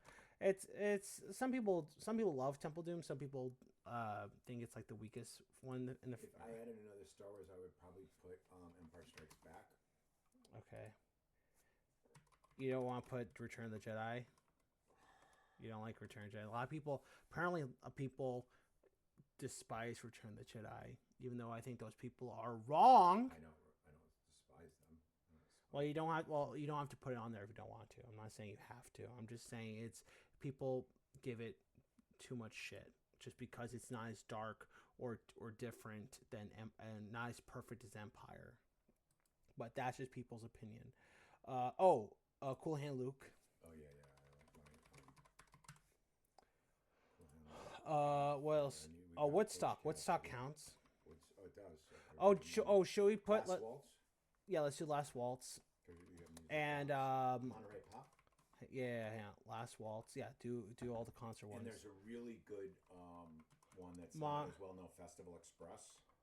It has a Grateful Dead. Monterey Pop, 68. That's it. Yeah. And then what's the other one? Festival Last Waltz. Stop Making Sense. Yes. Jonathan Demme. I just got that on vinyl. Yeah. Okay. Wait. What other ones? Vinyl. What's it? Oh, Planet of the Apes. Yeah. The original. The first one from '68. What else? Oh, Terminator 2. Yeah. Up to you. You can say no. You say this is not. You love it, but it's not your favorite. Goonies. We just saw Goonies. Oh. And Lost Boys. Put Lost Boys. That was good. Yeah. Schumacher. Put Mom's favorites. Yeah. I should put Dirty Dancing. You want to put Dirty Dancing? I mean, it's up to you. I mean, you don't have to. I mean, if you love that movie, is it one of your favorites? It's pretty good. You have the word. It's your list. I'm just the man. All right. What about what about? Ghost too. But all those 80s. See, this is we should see. You're putting Mom's favorites. You should be telling this But to they're Mom. good. She's turned me on to them. I can't help it. I like them. All right. Ghost. What about? I watch those What movies. about? I What watch about? those movies over and over again. What about Falling Down? You have Fast Times, right? I'm about to put Falling Down. Yes. I put Fast Times at Richmond High. Also, the Oliver Stone movie, Greed. JFK. Greed. Greed. Is that what it's called? About Gordon Gekko? Oh, Wall Street. Sorry, Greed. Greed is good. That was the That's the tagline. Should we put put JFK?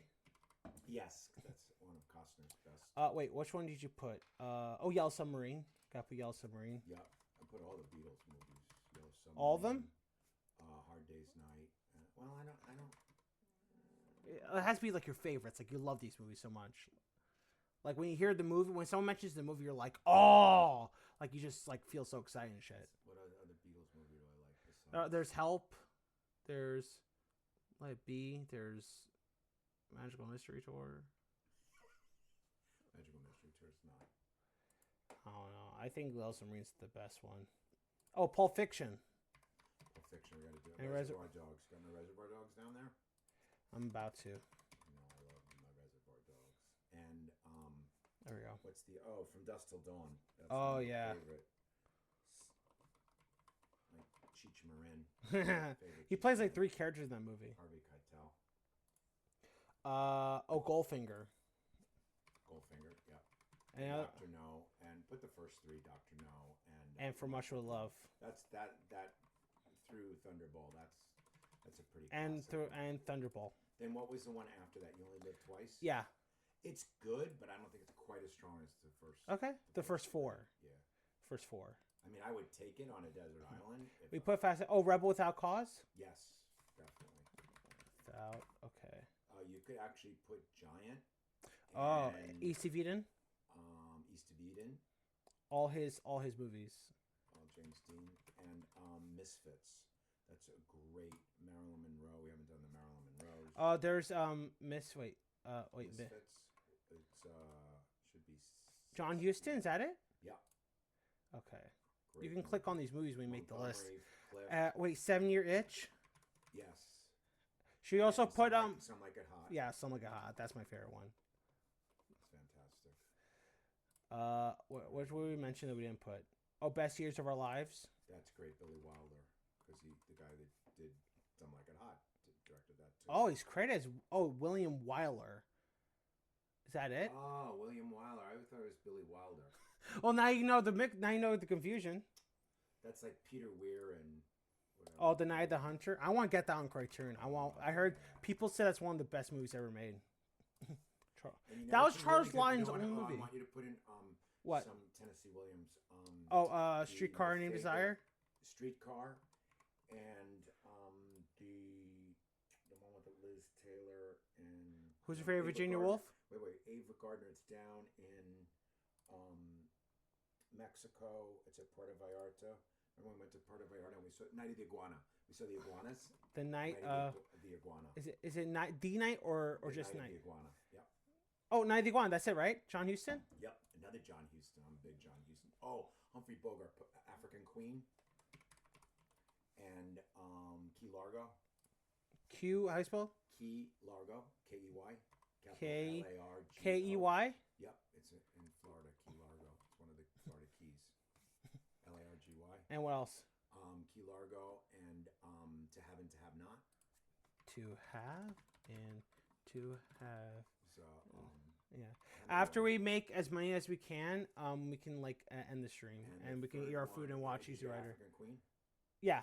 Wait, to have and to have not? Yeah. Is that what it's called? Yeah. To The director. It's To Haven't.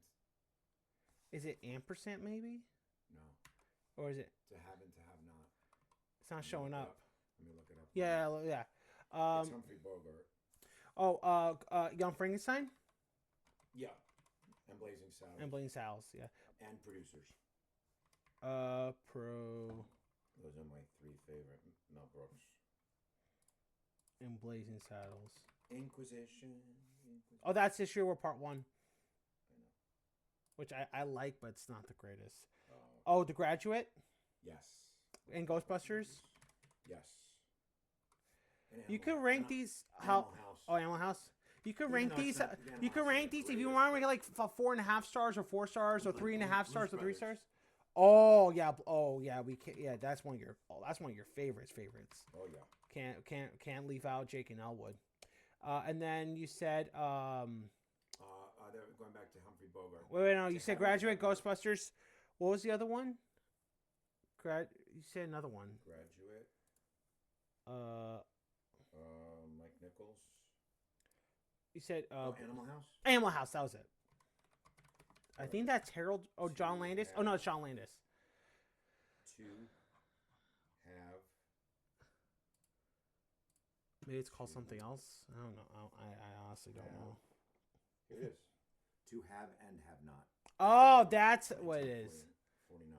To have and have not. Yes. Approved. Why does it say approved? What does that mean? Oh, that before MPAA was like established officially, people would put approved, general, restricted. And I got 2 more bogeys for you. Big Yeah. Sleep. Oh, and let me guess. Maltese Falcon. Yes. I know you so well. I need to watch that. And you might as well Oh, throw a Laura giant- Dern. Oh, by the way, Laura Dern was on. We should watch it downstairs. Laura Dern was on the Criterion Closet. She because one of her first movies ever as a little girl was Alice Doesn't Live Here Anymore. It does. Oh, really? She was like a little girl, an extra in that movie, and Scorsese did that, right? Alice Doesn't Live Here Anymore. I don't know that movie. Wait. We're not adding it. I just want to know who directed it. Alice. Yeah, Scorsese. Alice Doesn't Live Here Anymore. There's a scene at a diner or Ellen some Burstyn? coffee shop Ellen place. Burstyn got a I think so. Oscar for it. There's a scene in a diner or something of a family and a little girl, and they did like so many takes, like 12 takes, and every single take she ate like so many ice cream cones, and she was still fine. Like she still had energy, she was still very professional. And Scorsese said that little girl's gonna be an amazing actress one day. That little girl was Laura Dern. And I've been told by my friend RJ that Laura Dern kind of just slipped, that we're getting a Criterion release of Alan Doesn't Live Here Anymore coming soon. It's nice that more Scorsese, the most underappreciated Scorsese movies are getting more recognition that way. So what else do you need? Um. Did you do all the music ones? Did you get Festival Express? Oh, I didn't put Festival Express. No. You can always add more Did you to get this. Last Waltz? I got Last Waltz. Okay, and Woodstock and Monterey Yeah. Pop Mhm, and Festival mhm, Express. mhm. Okay, cool. 2003. And Stop Is that it? Pieces. I guess, yeah. This one? Is that it? Yeah. Oh, 2003. It's a Yeah, modern it one. got released late. Oh, okay, that makes sense. What else? The movies? Grateful Dead movie. Since we're doing Might as music. well. It's not really a good Bob Dylan movie. I mean, Pat Garrett and Billy the Kid, but I haven't. There we seen go. it. Grateful Dead movie. What was it? Grateful Dead movie. Pat Garrett and Billy the Kid, but I've never seen it. You could put it on your watch list. You can make a watch list of movies you've never seen. that would be- Instead of doing it on notes, you Actually could just do it on have Letterboxd. I'll teach you after stream. Okay. Um, I have a list of. Oh, let me see the Grateful Dead movie. The cover. It has a little Uncle Sam there. yeah, That's so cool. yeah. We can. Any other movies you want to put? Wait on. I'm not gonna rank these movies. I just want to see how many there are. Okay. We got so far. Holy 82 crap, almost to movies. 100. You want to go to 100? Might as well. And then we can stream. So, Alfred Hitchcock. Did we do The Birds? No, we did the only ones we did was Psycho, The Birds. And let's add. Go through all the filmmakers. Oh, Rear Window. Oh, To Catch a Thief. That's a great movie. You seen that? Cary Grant and North by Northwest. All right. Oh, I love that's my third favorite. After Yes, I've after seen Rear Catch a Window and Thief. Psycho, Northwest is my third favorite one. Also, Orson Welles' Touch of Evil. Okay, wait. That's Let's do kind of let's in do the a film noir Rear Window, Night of the Rear Window? Haunted. Rear Window. Vertigo, Vertigo. and then well, and you said To Catch a Thief. To Catch a Thief. And you did. Oh, it's already on. Birds. Oh, sorry, it's on the list. Which one? To Catch a Thief. Oh, PTA. To Catch a Thief is on the list. Where? I think we mentioned it. No. Wait, it says already on the list. No.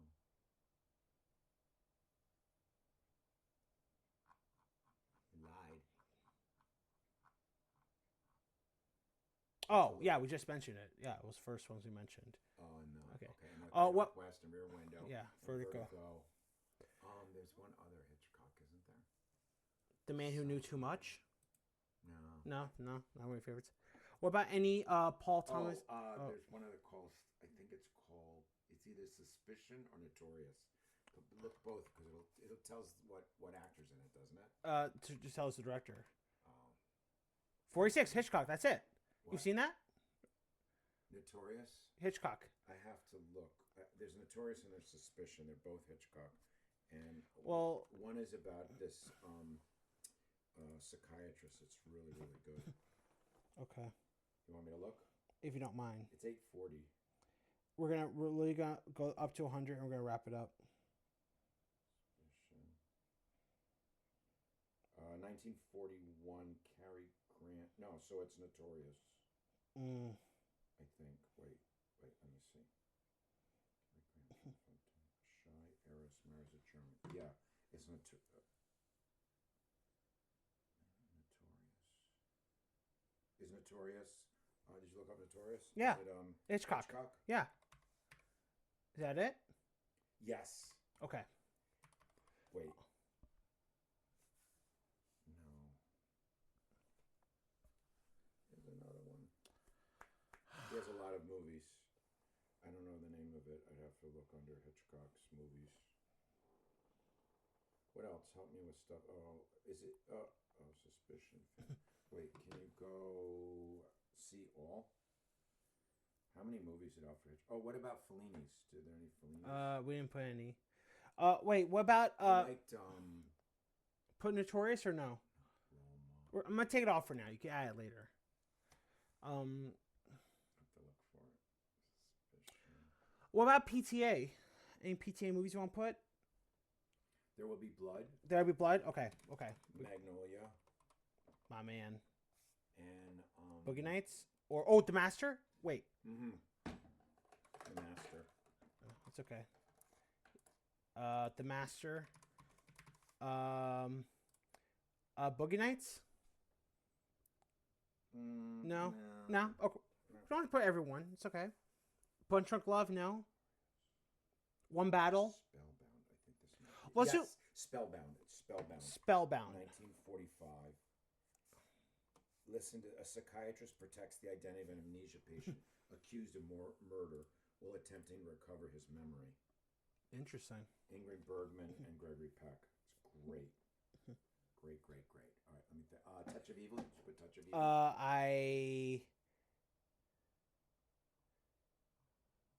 Type it. It'll tell you. Yeah. What about One Battle? Touch of Evil is by Orson Welles. Oh, really. I don't think I did. Really great. It's now I did. Put Night of the Hunter. Yeah. That was one of the ones we mentioned. Any modern ones like One Battle After Another?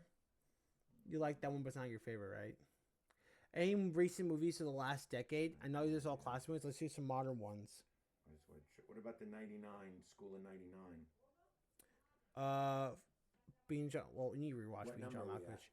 Oh, that's a good question. I think we're at number 9. I think 90. We could start with 100. You want to add more? You can add more. We are at 92, so 8 more. Okay, any 99 movies? Let's do. This is more 20th century. Let's segue into 21st century. Oh, Blue Velvet. Yeah, David Lynch movies. Let's put just Blue Velvet. And I would put Mulholland Drive too. Okay. That was great.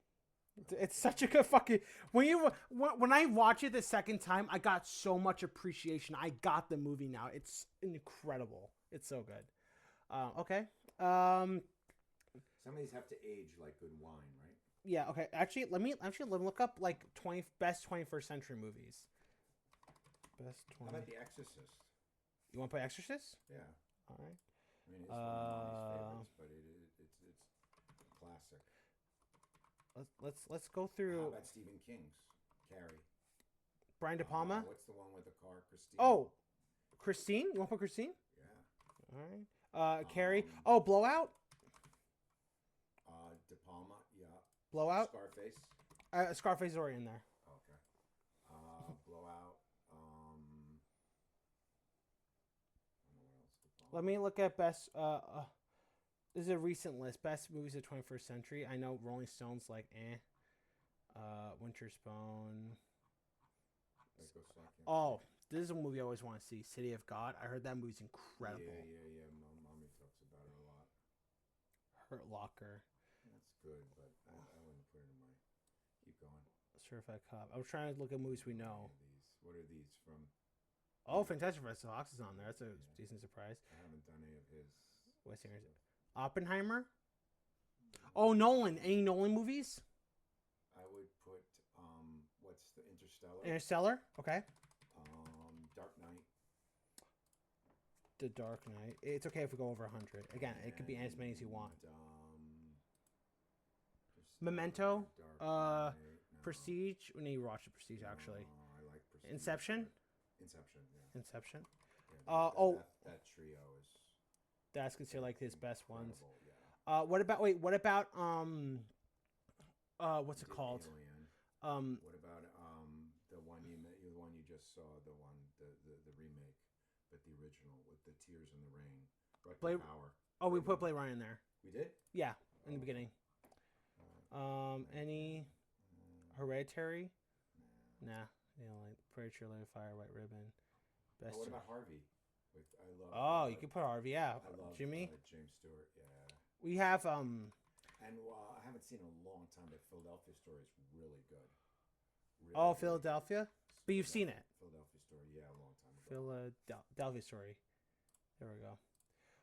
Crouching Tiger, Dragon. This one you see. Punch Drunk Love is on there. Zone of Interest. Uncut Gems. John Wick. Michael Clayton. No. Lost in Translation. I'm trying to look at her. That's Spike Jonze. I need to watch it. Royal Tenenbaums.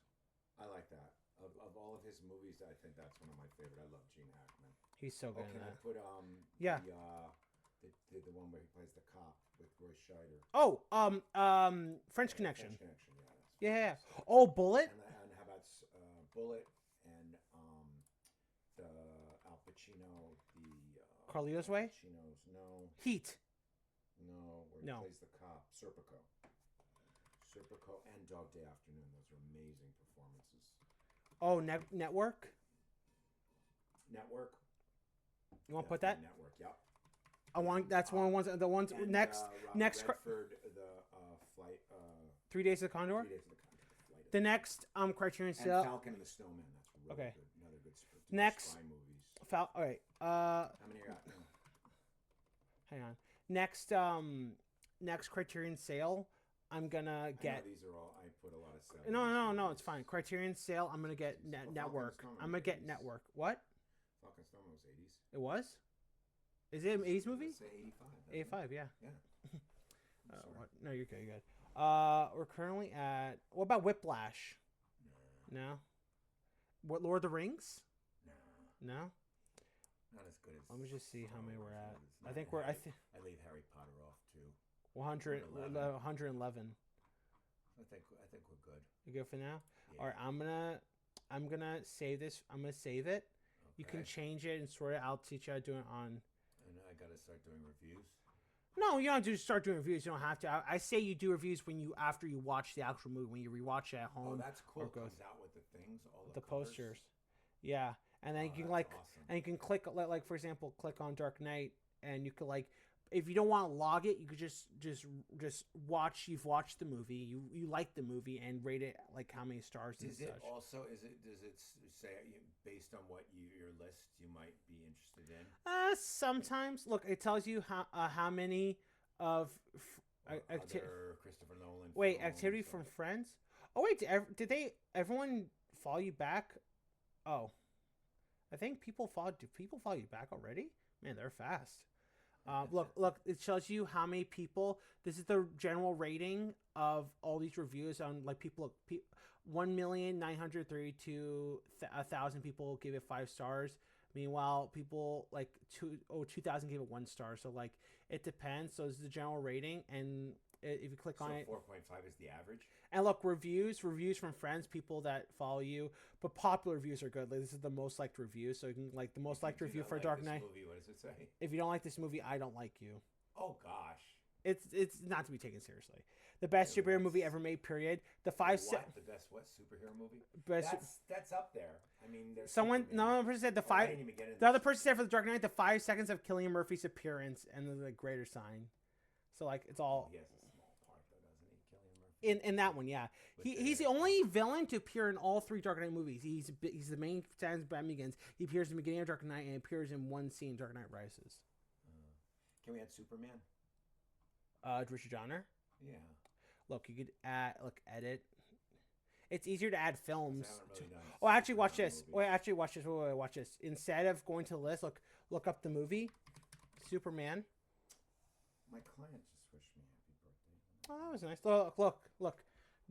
You can look up the movie. Go to Superman to 71. That's the new one. You have to watch it. And watch this.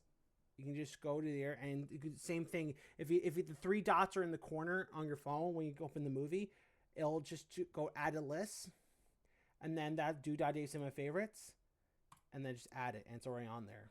Cool. Mm-hmm. Hang on, let me do activity. All right. So what's the next thing I need to do with my list? What do I need to? Do I need to rank it? Do I need to? Well, you can go through each movie, and you can go. Stars. You can go through each. 5 stars, the 4 stars. You can go through each movie Have and you like. Ever click Under Siege? Did you watch Under Siege? I haven't watched it yet. It just came up. That's so weird. It just did. Where? Right there. Isn't that Under Siege? Holy shit! I guess people I know probably watched it. Isn't that? Oh, actually, random? You know what? I added these. I just added Blade, and I put these. I put that because I've watched it, and I put that one in my watch list. Okay, can we it's almost 9, so yeah, we're gonna end stream. Okay. But wait, well, let me go to your profile real quick. Thank you for watching, guys. I don't know, are there people out there watching, Dill? At the moment, not really, but that's okay. We're gonna put this on YouTube. Okay. Because it's easy to do. Hey, YouTube. But there's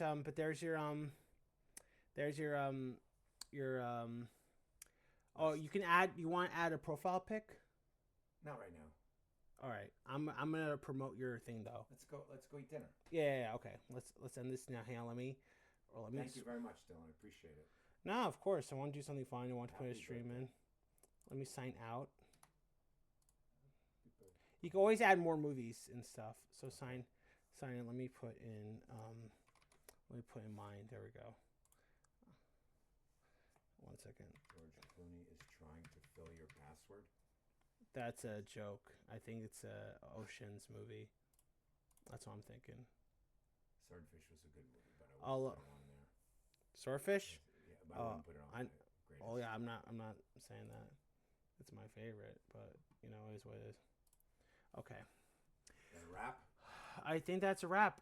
Thank you guys so much for those who stopped by. Happy birthday to my dad, 69 years old. Special shout out to people who stopped by. Let's just go back through the chat. Will, Chortle, Bladder Patter, Stephanie showed up. You stopped by for a second. He's in class. So did Ryan. He's out with his family. People usually stay by my streams more often. Thank you guys for stopping by. I'm gonna post this on YouTube so people can watch. Get to know my dad more. I'll tag his socials, his Instagram, his YouTube, and his Letterboxd in the description. So you guys can go follow. So that's gonna be what you see here when I post this on YouTube. But thank you, Dad, for being here. I love you so much. Love you, Dill. Thank you. Thank you so much. So we're gonna eat some food and we're gonna watch Easy Rider and stay tuned for that. So have a good night, guys. Good night. And I will see you all sometime this week. So see you out there. All right. Have a good night. Hey, you want to sign off with something? Keep spinning and it's my coaster. It's okay. Let it stick. It does have some time with condensation type of thing. Remember, Yeah. John McClane says, Welcome to the party, pal. Is that what you want to sign off with? "Sure." All right. Good night, guys. My favorite Christmas movie. Yeah. Why am I gonna put Die Bye. Hard? We'll do it afterwards. And also Truman Show, because I always say, in case I don't see you, good afternoon, good evening, and good night. Good night. All right. Bye-bye. Bye. Keep spinning. All right. And keep rocking and rolling. Good night, y'all. Night.